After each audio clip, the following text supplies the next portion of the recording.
The first question is from Mubarak Qureshi Sahib. Assalamu alaikum. Wa alaikum salam. My name is Muhammad Mukarram Qureshi from Halka Wandsworth. My question is, Hazur, Bismillahirrahmanirrahim, is Qalallah Yasin Mutaffika Warafaka Walayat Mutahara Alayya, Surah Al Imran. Hazur, my question is this, that as a translation, there is coming different ideas from different communities or sectors as a translation. So I want to know, for instance, just from the non-Ahmadi mullahs or other people are doing this. So I want to know that the Arabic scholars, what they say when they explain or translate or tashri of this ayat. Ya Isaini Mutawafika or Rafiuka Alayya, it means that, oh Jesus, I will cause you to die. Mutawafika or Rafiuka Alayya, it doesn't mean that after your death I will raise you. Rafa indicates a status, that I lift you in your status. So this is the simple meaning, if that is what you want to understand. And Mutawafika can be referred to any Arabic lexicon, and it will always give the same meaning. So to your non-Ahmadi friends you can show that. Shukran. Second question is Dr. Amir Ahmed Sahib from London Halka. Assalamu alaikum, Hazur. So, Hazur, during the Tabligh discussion with many communities, especially Arabs and Somalians, they say that we are not knowledgeable, but we know of many knowledgeable sheikhs and religious leaders in London. They always advise against Ahmadiyya beliefs. Hazur, what is the item that we should touch to change his line of thinking? there is no question of your touching upon any item. The simple fact is that you should question them as to the objections they raise. So after hearing the objections, then you can answer to those particular objections. It's a simple, straightforward way.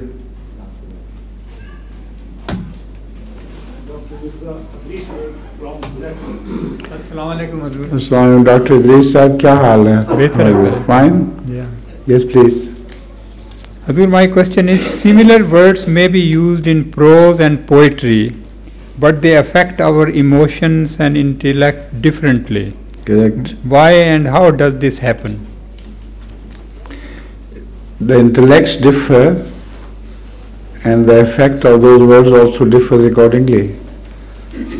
The same word can mean different things to different person when they hear them, and their effect is produced in accordance with the meaning which the person who hears them perceives from them. So it's quite natural and understandable. I don't see any problem in that. Either you have not been able to explain your question, or I have not been able to understand it properly. Tell me again if my answer does not satisfy your question. What I mean is, if for example in a sentence of prose there is one sentence is made, and similar words may be used in a verse in poetry, but when we read the prose we don't sort of enjoy This question cannot be asked in generalities.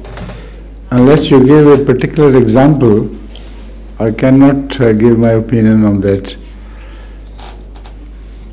Some words used in prose mean differently, and when they are used in poetry, they mean differently. So, in general, this is the answer. But if you are particularly disturbed about a certain word and its usage, then you have to point it out before I answer. Next question is Bashir Hayat Sahib from South Sea. Yes. Amir Sahib's father.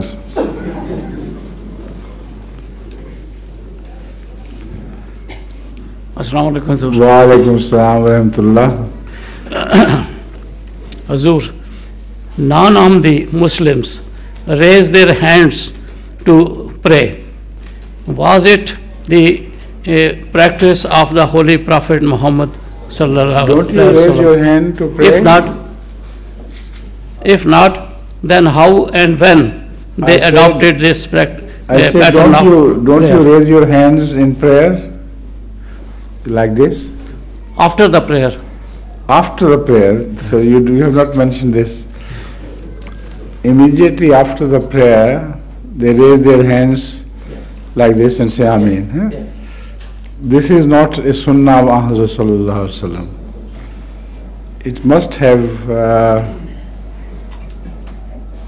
entered the practices of Muslims during the period of decadence, because there is no definite information we have about when this got introduced into Islamic practices. We have observed that this is the practice nowadays, but when did it happen, I don't know. Yes. Right? Right. And second question.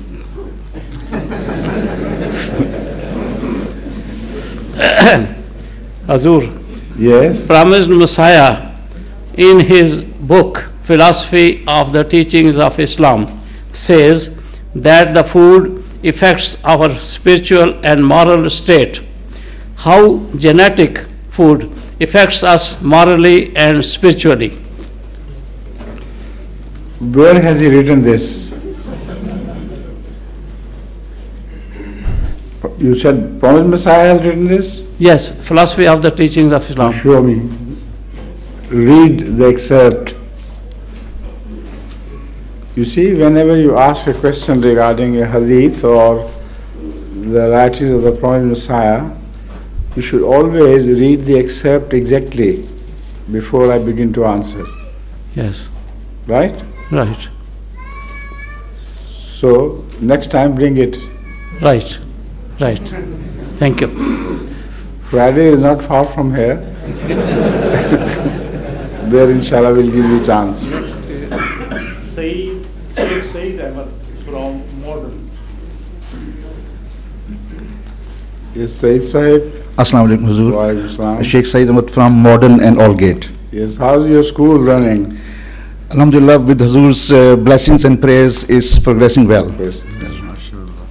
Huzur, my question is about a holy Quranic terminology, Hudal lil Muttaqeen. If the Holy Quran is the source of guidance for Muttaqeen, does it mean that non-Muttaqeen cannot benefit from it?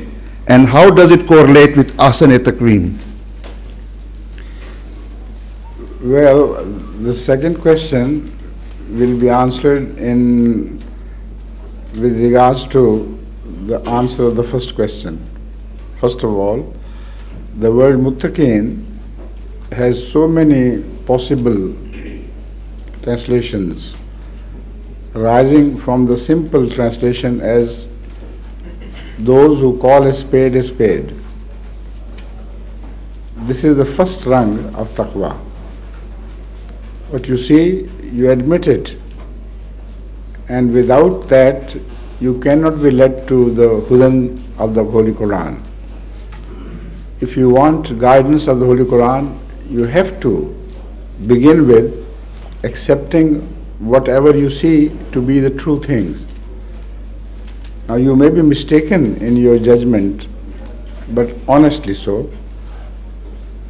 If you, as I said in English idiom, call a spade, if you had that habit, that is the first rung of taqwa. And the last one is the taqwa of Ahmad sallallahu alaihi wasallam. Once he said, talking of taqwa, that taqwa is here, indicating to his heart. So that taqwa and this taqwa which I have just mentioned have antipodes between them. So many grades can be visualized between the first taqwa and the later on the graduation of taqwa higher up. So that should suffice to you for the answer. But if you have any other question related to this, you can ask it again. Thank you. Hazur, next question is Mr. Yusuf Walker, Keighley. Mr. Yusuf Walker. Yes, he has come here. Keighley. Assalamu alaikum, Hazur. Wa assalam. The question I was wanting to ask you was, in light of the current crisis in Israel and the Israeli commitment to building increased settlements, what would be your advice to the Palestinian people? To? The Palestinian people. Well, it's too late for our advice to be rendered to them. Long ago, before the Israeli problem was created there, my late father, Hazrat Mirza Bashiruddin Mahmud Ahmad, wrote an article, and this was distributed among the Arabs of that period. And he strongly advised them not to sell your property to the Jews, who had no leg to stand upon in Israel. Only a conspiracy had been hatched, a plot was made with the help of the British, so that they could give Israel a separate state of Israel. They could create a separate state of Israel. But the Israelis did not have any land. On what could the state be created? So exactly this is the question which was addressed by that large pamphlet which was distributed throughout the Arab world, that you must abstain from selling your property to the Jews or you will pay dearly. This is the one advice which, if they had listened to, there would have been no question of the creation of Israel at all.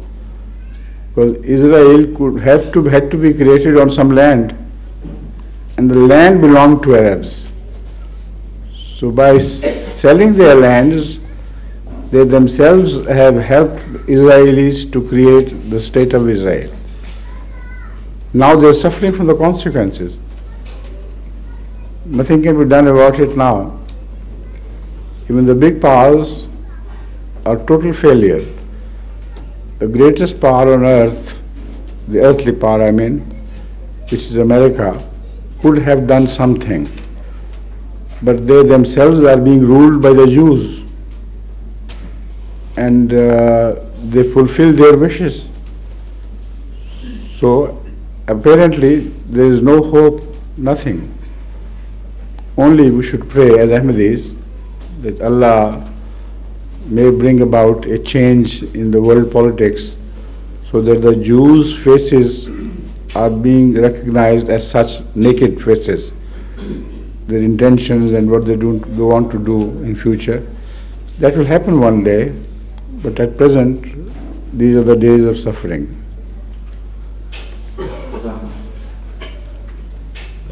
Next questioner is Nasir Bhatt Sahib Sutton. Nasir Bhatt, the politician, huh? Assalamu alaikum, Hazur. Wa alaikum salam. Hazur, I had two questions, but since I'm only allowed one, so I will ask permission to our second question now. First, ask the first question. Yes. Hazur, the question is really about the second and third generation of Muslims, Ahmadi Muslims, in the Western countries who moved away from Pakistan. And it's really about going back to the Muslims of the previous centuries, that there was a relationship between a master and a student, and how the student became a scholar, a deep scholar in Islam. And that sort of environment, that sort of relationship, I don't see that happening in these countries for us. And if it is happening, it's not visible to me. And perhaps Hazur can enlighten us as to how we get there. Your question was answered more than 100 years ago by Akbar al-Abadi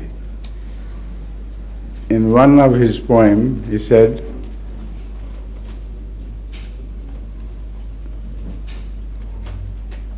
I'll just remember it.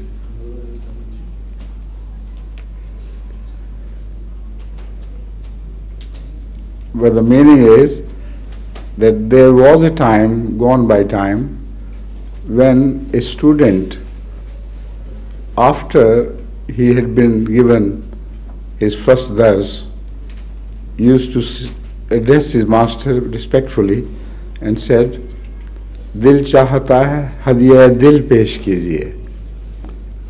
My heart is so dedicated to you, so much obliged I am, that I feel like offering you my heart in response to your teaching. बदला ज़माना ऐसा कि लड़का पसा सबक कहता है master से कि बिल पेश कीजिए. You understood that? So this is the time you are passing through. The second question, please. Second question is about, I've been involved in some debates recently about trying to see whether Britain can become an inclusive society in regards to different ethnic communities that have become based in ghettos in various parts of the country. And it's a big dilemma for the political parties to how they can try and pretend that we can create an inclusive society while the communities themselves have become sort of communities within communities and represent themselves in blocks as opposed to individual into the system. It's rather an involved question. Have you understood? I think what he's trying to say if you is straighten it, then inshallah I'll be able to answer. I think what he's trying to say is that rather than mixing together, the communities themselves have isolated themselves into smaller communities all over the place.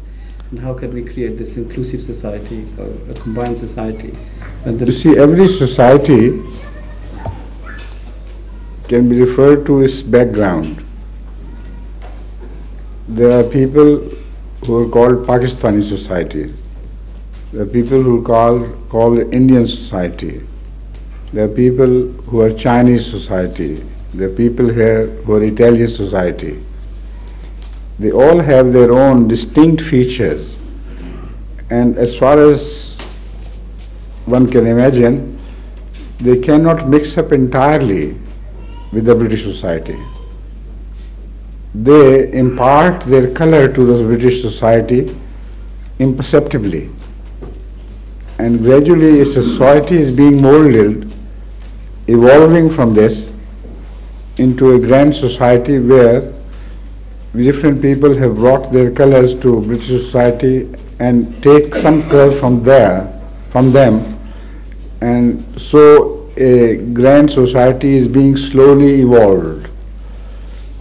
But unfortunately, due to racism nowadays, this process is hindered, and the free evolution of this society is no longer possible if racism is not suppressed. Exactly. The next question is Akbar Ali Rajab Ali Sahib. Akbar Ali Rajab Ali Sahib, Mauritius. Mauritius, yes. He is called in the Mauritian class as political correspondent. Most of his questions are politically inclined. Yes, Ajay Sahib, what is it today?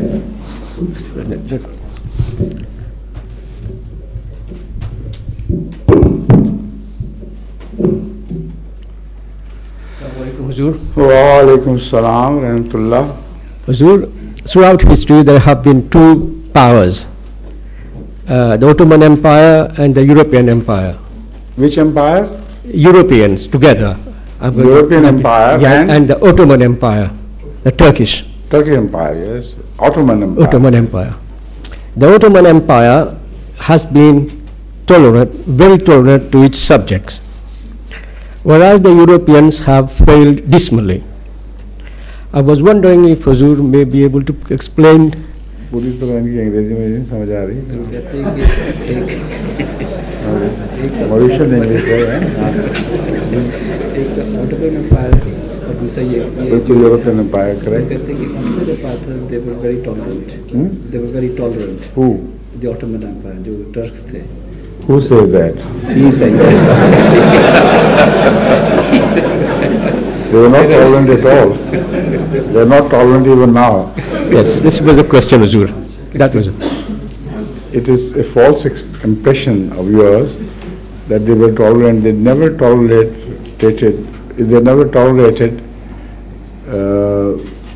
the differences between the view of the government and the view of the individuals.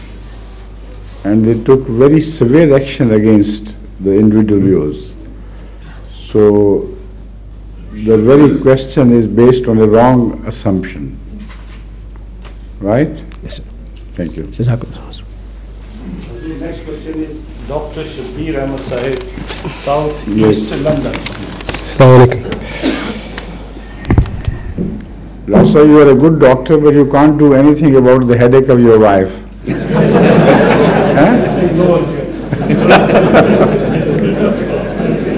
I've just received a letter from her, and she has disclosed this. He said that nobody can. He said nobody can. Nobody can, but that is your headache. I say that is your headache, you have to do something. It is true, yes. Yes? But I like the headache. You like the one who is suffering from headache? Yes. In the Holy Quran, we are enjoined to send salutations upon Hazrat Rasulullah sallallahu alaihi wasallam in the verse أعوذ بالله من الشيطان الرجيم يا أيها الذين آمنوا صلوا عليه وسلموا تسليما. Yet when we send our salutations, we also include alayhi as advised by our Holy Master sallallahu alaihi wasallam, though not mentioned in the Holy Quran. Why is this? What is not mentioned in the Holy Quran? The alayhi. Sallu alayhi wa sallimu taslima. Yes, but don't you say that in your prayers daily? I do, but it's not in the Holy Quran. The Holy Prophet understood the Quran better than you, didn't he? Of course, this is why I was hoping. He included his al. Right. I was thinking it was perhaps a reflection of his Rahmatul lil Alameen that he included his al, even though it was not specific. You can go on expanding the point to envelop the entire world. That's possible. But the fact is that in the prayer, whatever Rasulullah sallallahu alaihi wasallam has taught you has to be based on the Holy Quran. Fine. He never said anything from his own heart. It was always based in some verses of the Quran. Whether you understand or not on which verse he based this, but this is definitely certain that in the prayer in at-tahiyat, during at-tahiyat, you say Allahumma salli ala Muhammadin wa ala alihi wa ala ali Muhammadin. Don't you say that? We do. Allahumma barik ala Muhammadin wa ala ali Muhammadin. Yes. May I ask a second question? Yes, please. It is recognized that during sajda or prostration, the verses of the Holy Quran should not be recited. Correct. However, there are some verses in the Holy Quran which are quotations of other people, like La ilaha illa anta subhanaka. In despair, if somebody... Whatever is even quoted in the Holy Quran should not be recited during sajda. Next question is Dr. Masood Majoka Sahib. Majoka Sahib. Yes. Assalamualaikum warahmatullahi wabarakatuh. Wa alaikum assalam wa rahmatullah. Azur, dissection of dead human body is an important part of the training of medical students. Correct. When inshallah in near future Ahmadiyat becomes the predominant system of the world, where are we going to obtain the dead bodies from? From the dead bodies? Who will allow their loved ones to be They dissected? themselves will that after our death our body may be dissected. There will be many who will do that. There won't be shortage of dead bodies then. Next question is Bashir Adarabeo from Bashir what? Adarabeo. Azarabio.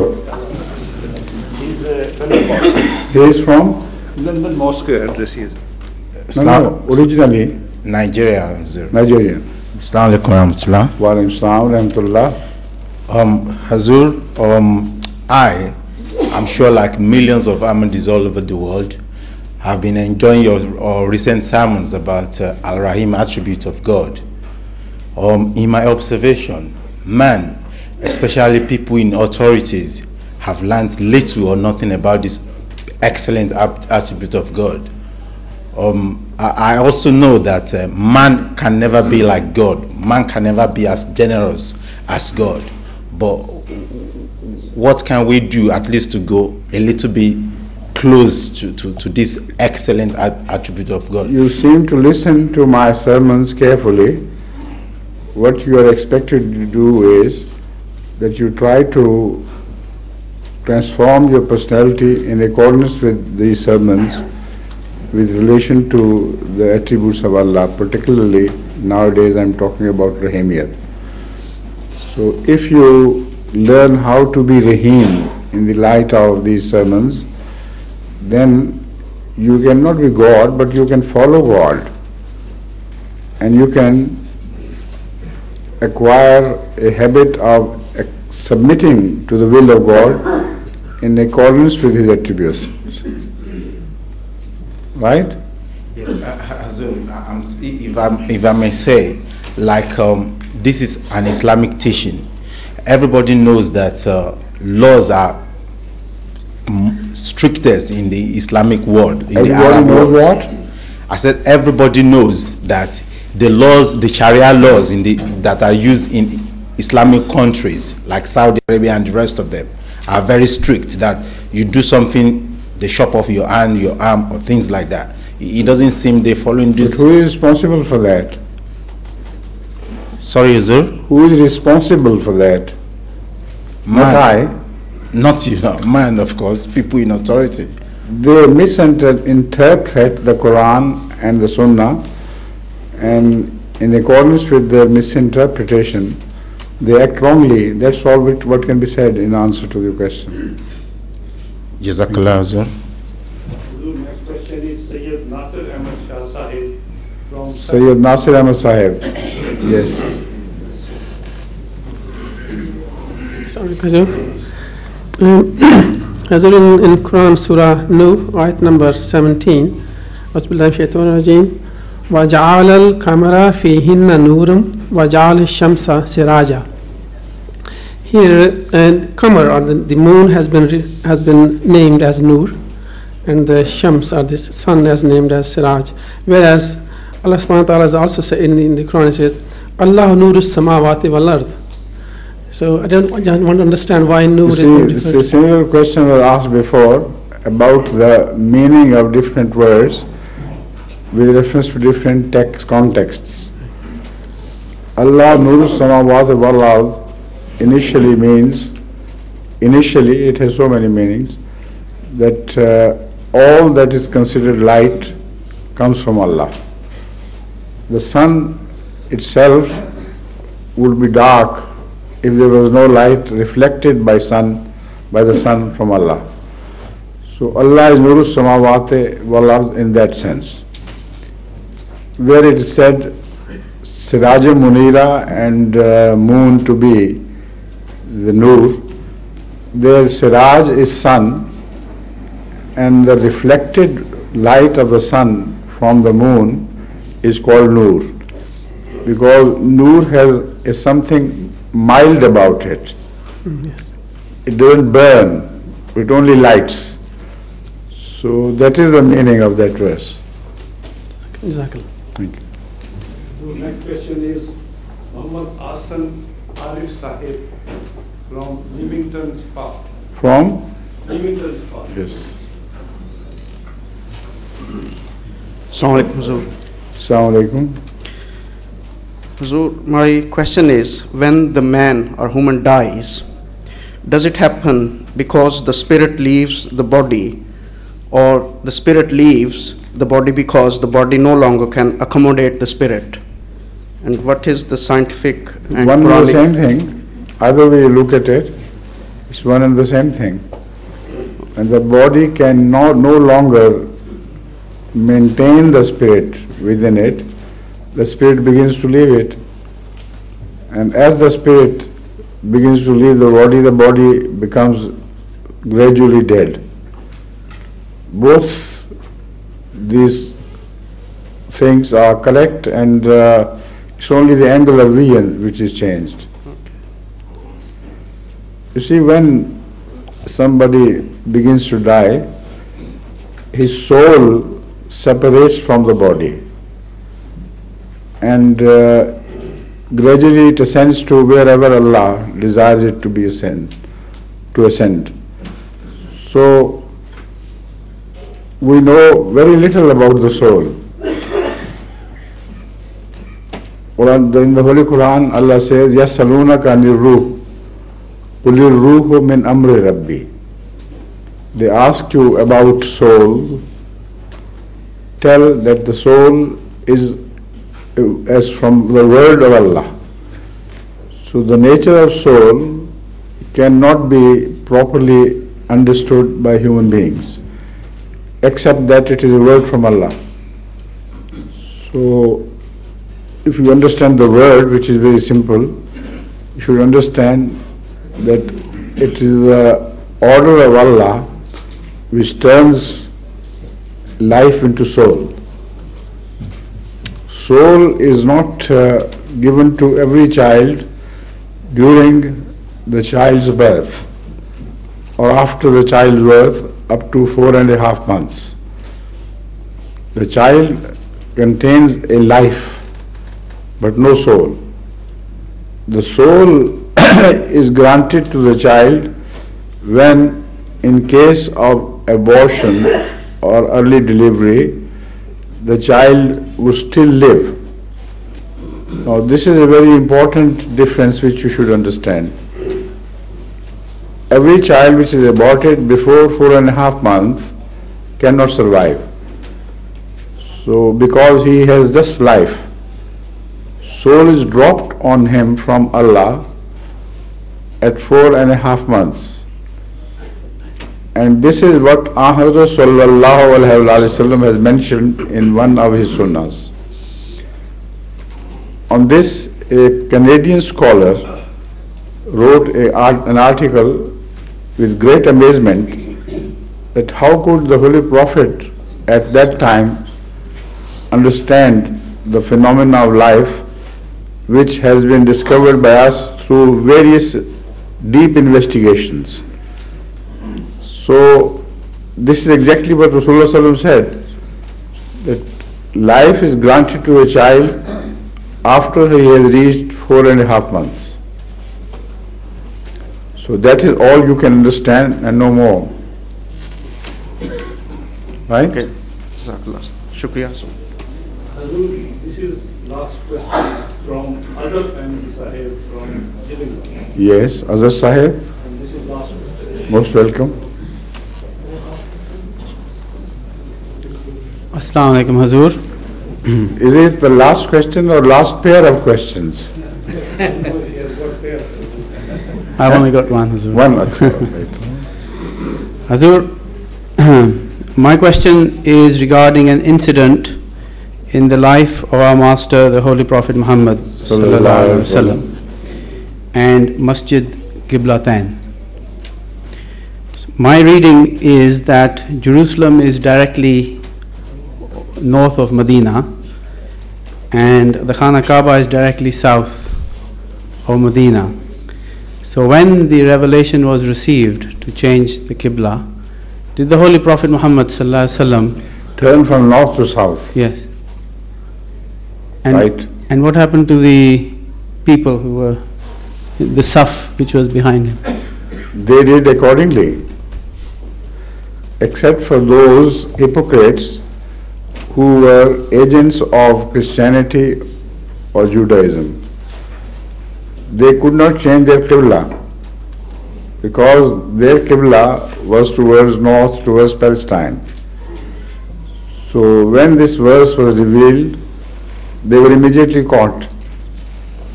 They could not have changed their Qibla because it was against their faith.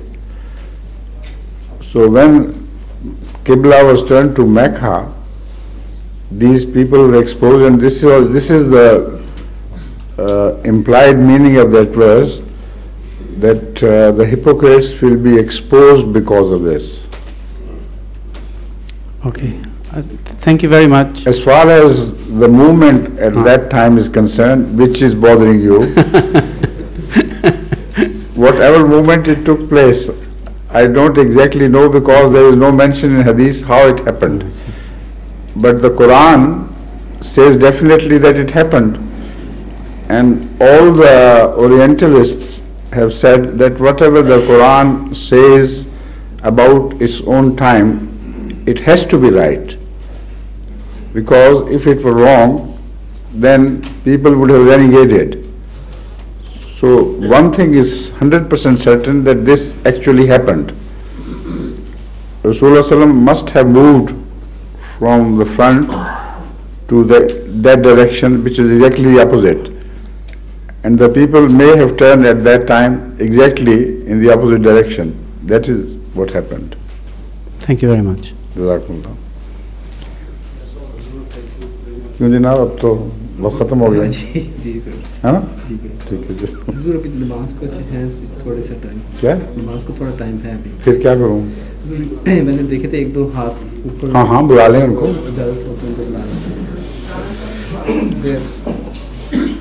वो तो पहले सवाल कर चुके हैं छोटी वाले।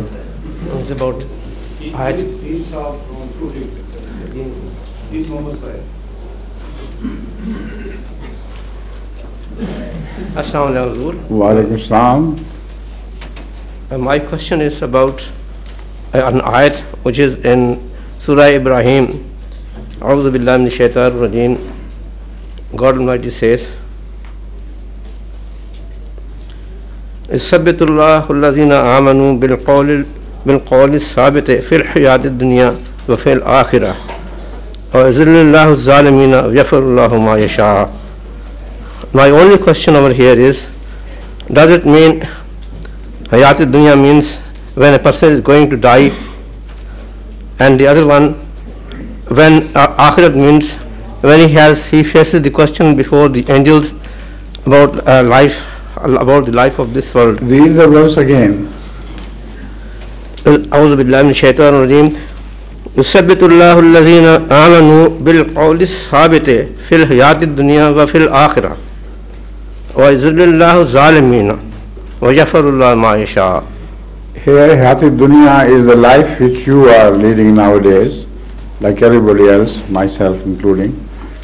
This is Hayat Dunya, and Hayat al-Akhirah is the life after death. What is meant by making them sabit and making them all wavering? Just a minute, I'll explain. Sorry. Qawl sabit means that what they speak is firm and nothing but the truth. And this is what gives their life the steadiness, which is mentioned in the word sabit. So their life is steady without wavering because they believe in the word of Allah, and from that they draw their strength. This happens here on this earth as well as after their death during the Yawm al-Akhirat. Exactly. Exactly. Have you understood the answer? I have understood. I have a different thing. Thank you. Exactly. Yes, please. Again,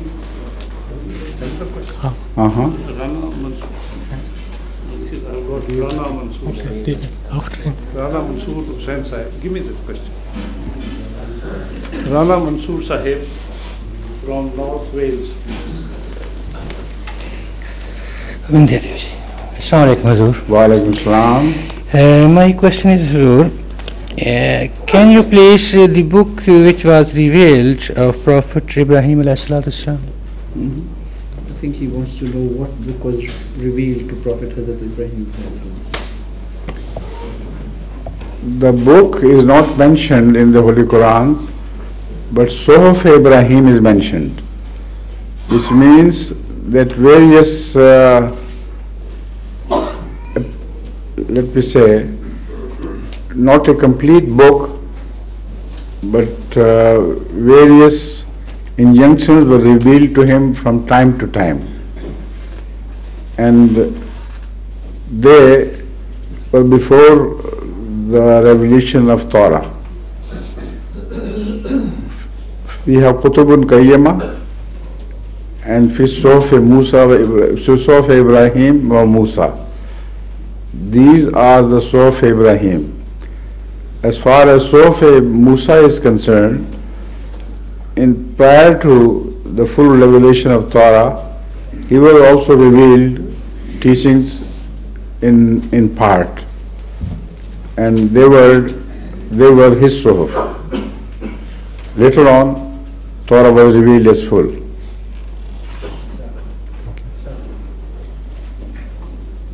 Next question is from the Veer Bhatti Sahib from Coventry. The Veer Bhatti Sahib. Your question is based on the Holy Quran. Which verse? Hazur, I have two questions. One is not, but the other one is, but again, if I have permission. Please continue. Hazur, the first question is that Hazrat Lot was visited by messengers. The question is, why did Allah choose to send messengers instead of giving the warning direct to Hazrat Lot? Those messages themselves were a means of trial for the people of Lot, because Hazrat Lut understood them to be the messengers of Allah, but the people of Lot did not understand. And because they were sodomists, they thought here is a time to catch Hazrat Lut, say, sort of red-handed, because they had prohibited Hazrat Lut to have any secret communication from abroad. So they thought that now Hazrat Lut is caught, and two men have appeared from somewhere, which means that he has some secret means of communication. So at that, they said that hand over these men to us. Now, they were not men, only apparitions. Hazrat Lut could not have handed over them to people of Lot, and Allah revealed to Hazrat Lut to wait till the morning, before the morning, and depart from this place before the daylight. And then we will send a sort of rain upon these people. Mathara means a sort of rain, a type of rain. Vasa mathul munzareen. And the rain with which people are warned, who are bad people, evil people are warned, is an evil rain. So that is exactly what happened. After Hazrat Lot had migrated from there, all his two followers did the same except for his wife, who was with the non-believers. So according to Allah's advice, or injunction I should say, the wife was left alone, and the rest, including his two daughters, migrated from that evil dwellings, and unfortunately later on the rain of stones was showered upon them. Hazur, Right. permission for the second? Yes, please.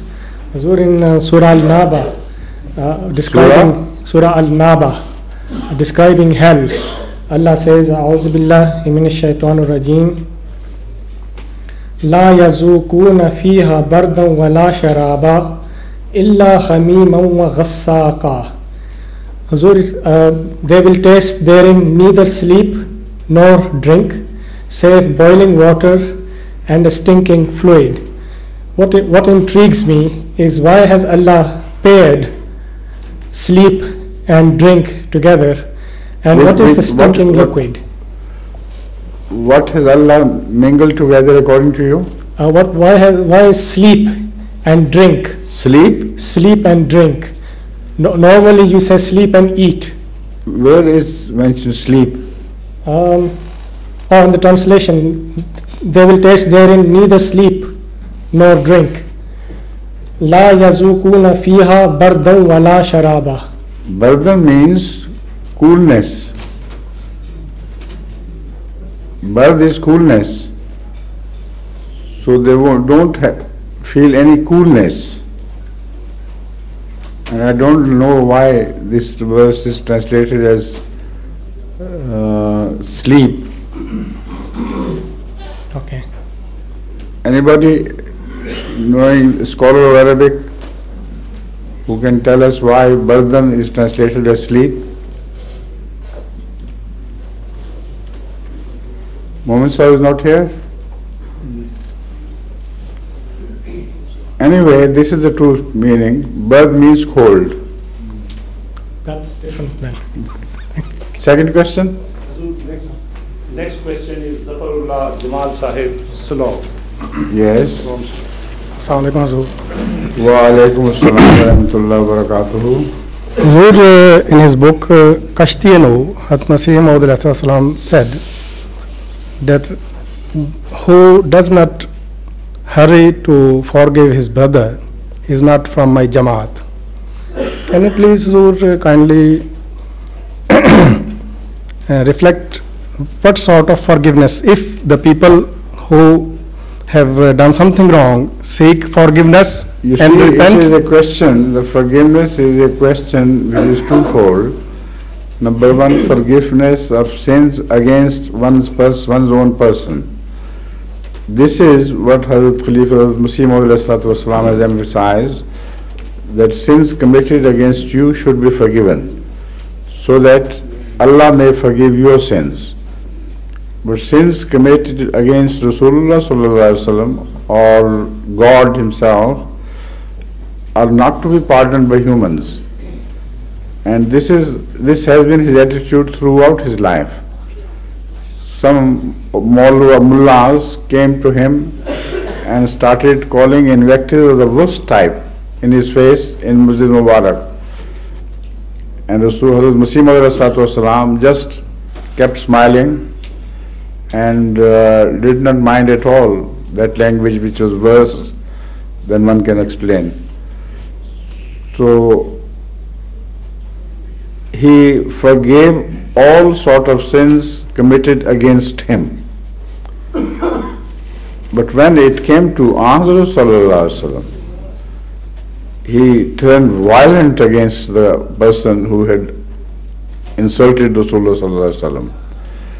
And this is the whole story of his duel with Lekram. Once it is said that on a station, Lekram passed by, and knowing that Hazrat Masih Maud was there, he turned and said Assalamu alaikum to him. He did it twice, 3 times, and Hazrat Masih Maud kept his silence. So when somebody noticed this, he told Hazrat Masih Maud with respect, that Hazur, it is Lekram who is saying Assalamu alaikum to you. He said, he is insulting my Lord Hazrat Rasulullah and says salam to me. I am not going to accept it. My question was about the personal sins. If somebody done something wrong to somebody and he does not repent and does not seek forgiveness, even then somebody should forgive him and let him loose to do once. You see, it is a most generalized question. It depends upon what type of wrong is committed. And if you ask about a particular case, that this wrong was committed against somebody, then I shall be able to answer whether such a person requires forgiveness or not, or deserves, I should say, forgiveness or not. Shukriya. From Coventry has found the correction. Yes, you have found the correction? Yes.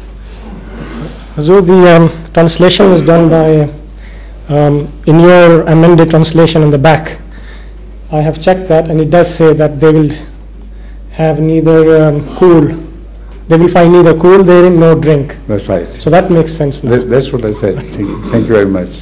The next questioner is Dr. Desai from South East London.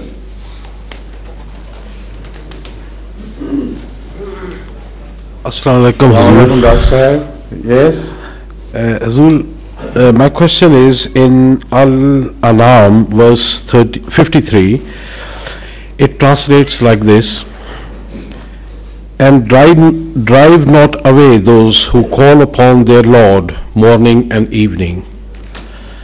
And do what? Morning and evening. No, previously, first what you said? And drive not away those who call upon their Lord morning and evening, seeking his countenance.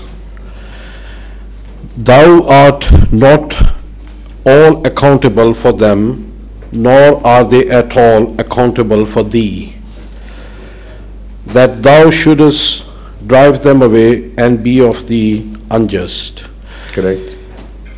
Is it addressed to Rasulullah or is it mentioned about Hazrat Shuaib?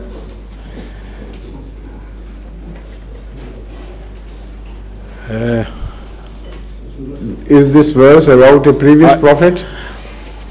My understanding was that of addressed to Hazrat. All right. Those people who believed in him and who were humble servants, and mostly they were poor. The Quraysh of Mecca taunted him and said, these poor people are around you. So he said, I cannot drive them away. They believed in Allah and they believe in me, and for me they are more honorable than you people who have denied my truth, who rejected my truth. So I will not drive away, or I'll get the wrath of Allah upon me if I do so. This is the essence of the meaning of this verse. Right, Jazakallah. This is the last question from Akram Ahmadi Sahib. Akram Ahmadi Sahib.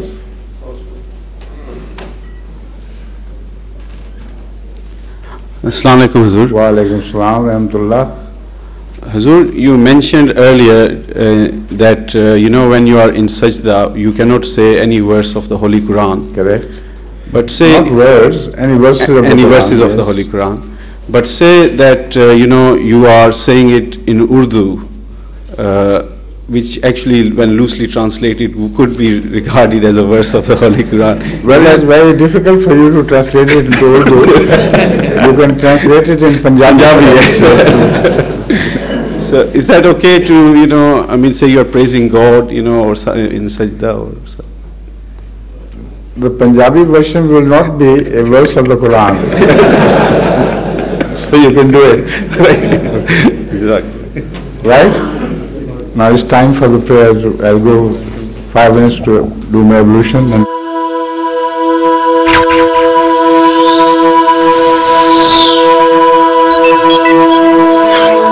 MTA International, reaching the corners of the earth.